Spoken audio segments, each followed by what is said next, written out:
تخيل انك تصحى كل يوم مش عارف ده هيكون اخر يوم في حياتك ولا لا. تخيل تعيش 48 سنة في زنزانة صغيرة محكوم عليك بالإعدام على جريمة ما ارتكبتهاش، وكل يوم مستني اللحظة اللي هيقولوا لك فيها إن دورك جه. ده كان حال إيواو هاكامدا، الملاكم الياباني اللي اتحكم عليه بالإعدام سنة 1968 لجريمة بشعة، واللي بعد أكتر من نص قرن من الظلم الحقيقة أخيرا ظهرت في 2014. في الفيديو ده هنحكي لكم تفاصيل قصة تعتبر واحدة من أكتر القصص المؤلمة والمثيرة للجدل في تاريخ اليابان. إزاي اتقبض على هاكامدا، وإزاي قعد أكتر من 45 سنة في انتظار الموت ومستني تنفيذ حكم الإعدام، وإيه اللي حصل بعد ما الأدلة أثبتت براءته. استعدوا رحلة من الظلم والانتصار والأمل على القدرة. هالو جايز، قصة النهاردة مثيرة جدا لأنها قصة هتسمعها بقلبك وبعواطفك، فعلا مثيرة. فخلينا ندخل في تفاصيل القصة. يلا بينا. في سنة 1966 حصلت جريمة مروعة هزت اليابان كلها. مدير مصنع فول الصويا اللي بيعتبر واحد من أهم المصانع في المنطقة اتقتل هو ومراته وأولاده طفلين كانوا موجودين في البيت، وجثثهم اتحرقت بشكل بشع. الشرطة كانت تحت ضغط كبير عشان تلاقي الجاني بسرعة، والمجتمع كله كان عايز يعرف مين اللي عمل الجريمة البشعة دي. في وسط كل الضغوط دي الشرطة قبضت على إيواو هاكامدا اللي كان ملاكم ثابت وبيشتغل في المصنع ده. الغريب ان مفيش دليل واضح يشير انه هو الجاني، لكن الشرطة اعتمدت على انه كان موجود قريب من مسرح الجريمة، وكمان انهم قالوا انه اعترف بالجريمة بعد تحقيق طويل.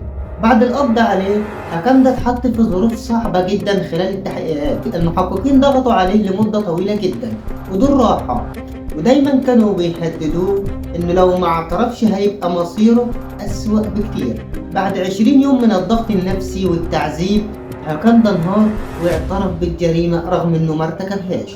المحكمة ما اخدتش وقت طويل وحكمت عليه بالاعدام، وده كان حكم سريع جدا بالنسبة لحجم القضية.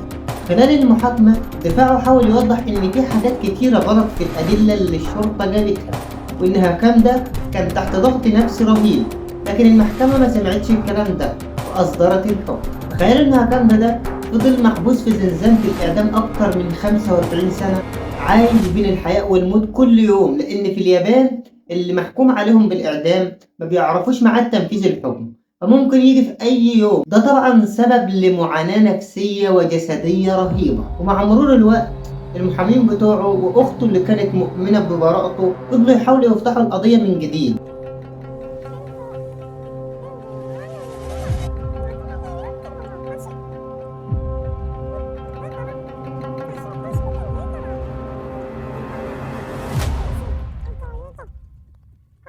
الموضوع كان صعب جدا لأن النظام القضائي في اليابان متحفظ جدا، لكن مع تطور التكنولوجيا وتحليل الدي ان ايه ظهرت مفاجأة كبيرة. التحاليل الجديدة أثبتت إن الأدلة اللي كانت الشرطة معتمدة عليها وقت المحاكمة غلط، وإن مفيش أي تطابق بين هاكامدا والجاني الحقيقي.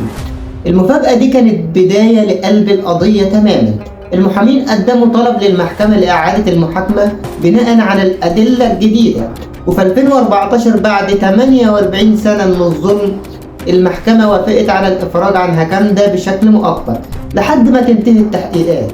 وفي 2018 وبعد صراع طويل جدا في المحاكم تم إعلان براءة إيواو هاكامدا بشكل رسمي.